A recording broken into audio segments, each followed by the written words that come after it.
Hi hello friends, welcome back to our channel. ఈరోజు మీ అందరి కోసం ఉసిరికాయ రసం చేసి చూపించబోతున్నాను. చలికాలంలో వచ్చే రోగాలన్నింటినీ ఇది ఇట్టే నయం చేస్తుందండి. ఎక్కువగా జలుబు దగ్గులు వస్తుంటాయి కదా, వాటి కోసం ఇది యూజ్ అవుతుంది. దీని ప్రాసెస్ ఏంటో చూద్దాం రండి. దీనికోసం ఒక మిక్సింగ్ జార్ తీసుకోండి. దానిలోకి పెద్ద సైజు ఉండే 4 ఉసిరికాయ ముక్కల్ని కట్ చేసి ఇలా వేసుకోవాలి. అలాగే 2 పండినటువంటి టమాటాలను వేసుకుందాం. ఈ టమాటాలు అనేవి ఒకటైతే పెద్దది తీసుకుంటే అది పర్వాలేదు, లేకపోతే మీడియం సైజ్ అయితే 2 తీసుకోవాలి. ఇప్పుడు వీటిలోకి 1 టేబుల్ స్పూన్ ఆఫ్ జీలకర్ర వేసుకుందాం. కొద్దిగా వాటర్ వేసుకొని దీన్ని మనం మిక్సీ పట్టేసుకోవాలన్నమాట. ఇప్పుడు ఒక బాణీ పెట్టుకొని 3 టేబుల్ స్పూన్స్ ఆఫ్ ఆయిల్ వేసుకోవాలండి అందులో. అలాగే ఆయిల్ వేసుకునేటప్పుడు అది కొంచెం కాగిన తర్వాత దానిలోకి 1 టేబుల్ స్పూన్ ఆవాలు, అలాగే 1/2 టేబుల్ స్పూన్ జీలకర్ర వేసుకొని అవి కొద్దిగా చిటపటాన్నంత వరకు వేయించాలి. అలా వేగిన తర్వాత ఇప్పుడు మనం వెల్లుల్లిని కచ్చా పచ్చగా దంచుకొని రెడీగా పెట్టుకోవాలండి. వాటిని ఇట్లోకి వేసేసుకోవచ్చు. ఇది ఆప్షనల్, మన ఇష్టం, వేసుకుంటే వేసుకోవచ్చు, లేకపోతే స్కిప్ చేయొచ్చు. అలాగే కొద్దిగా కరివేపాకు, అలాగే 2 ఎండుమిర్చి వేసుకోవాలి. అలాగే 2 పచ్చిమిర్చి కూడా వేసుకోవాలండి. ఇది ఒకసారి మొత్తాన్ని కలిపేసుకుందాం.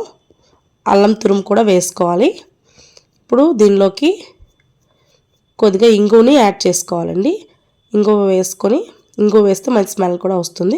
రెడీగా మిక్సీ చేసి పట్టుకున్న మిశ్రమాన్ని మొత్తాన్ని వేసేసి ఒకసారి బాగా కలుపుకుందాం. అలాగే దీనిలోకి కొద్దిగా పసుపుని యాడ్ చేసుకోవాలండి. పసుపుని యాడ్ చేసుకున్న తర్వాత మొత్తాన్ని ఒకసారి కలుపుకొని దీనికి వాటర్ వేసుకోవాలి. నేనైతే పెద్ద గ్లాస్తో 1 గ్లాసున్నర వేసుకుంటున్నాను. ఎందుకంటే ఇది బాగా మరిగితే బాగుంటుంది కదా, ఇవన్నీ పడతాయి దీంట్లోకి. అలాగే పెప్పర్ని చల్లుకోవాలండి మనం. పెప్పరు మిక్సీ జార్లో వేసి ఆడించేయచ్చు, పౌడర్ ఉంటే దీని మీద వేసుకోవచ్చు. టేస్ట్కి తగ్గ సాల్ట్, పెప్పర్ చాలా ఎక్కువ తీసుకోవాలండి. నేనైతే పెద్ద టేబుల్ స్పూన్తో 1 టేబుల్ స్పూన్ తీసుకున్నాను. ఇది అలా మరుగుతుంటుంది చూడండి. ఎంతలా మరగాలంటే మిడిల్లో అలా వాటర్ బబుల్స్ వచ్చి చారు అనేది బాగా మరగాలి. చూసారుగా ఎంత బాగా మరుగుతుందో. అలా మరుగుతుంది కదా, అలా మరుగుతున్నప్పుడు దీనిలోకి ముందుగానే రెడీగా పెట్టుకున్న కందిపప్పు, 200 గ్రాముల కందిపప్పుని నేను బాగా ఉడకబెట్టేసి రెడీగా ఉంచానండి.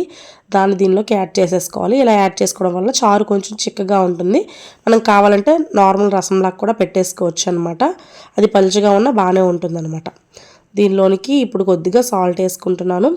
అలాగే కొద్దిగా కొత్తిమీరని లాస్ట్లో యాడ్ చేసుకుంటున్నాను. మనకు నచ్చితే మనం ఉసిరికాయ ముక్కలు కూడా యాడ్ చేసుకోవాలని నేను యాడ్ చేశాను మధ్యలో. ఉసిరికాయ ముక్కలు కూడా యాడ్ చేసుకుంటే తినేటప్పుడు బాగుంటుందన్నమాట.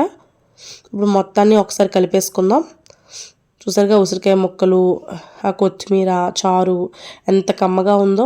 ఇది కానీ తిన్నారంటే ప్రతి ఒక్క జలుబు, దగ్గు, ఈ శీతాకాలంలో వచ్చే సమస్త రుగ్మతలు అనేవి తగ్గుతాయండి. చిన్నపిల్లలకి ఇది 2 రోజులకు ఒకసారి చేసి పెడితే చాలా బాగుంటుంది.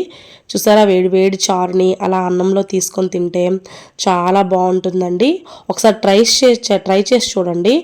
ఇది మీకు నచ్చినట్లు చేసుకోవచ్చు. దీనిలో మనం పులుపు వేయాల్సిన అవసరం లేదు, ఆ పులుపే సరిపోతుంది. మీకు కావాలంటే చిన్న బెల్లం ముక్క కూడా వేసుకోవచ్చు, ఆ వగరు ఎరగడానికి. చూసారుగా, అన్నంలో అలా వేసుకొని ఒక ముద్ద కలుపుకొని తింటూ ఉంటే గొంతులో ఉండే ప్రతి సమస్య అనేది నయమైపోతుందండి. ఈ సీజన్లో చాలామందికి దగ్గులు, జలుబులు వస్తూ ఉంటాయి కదా.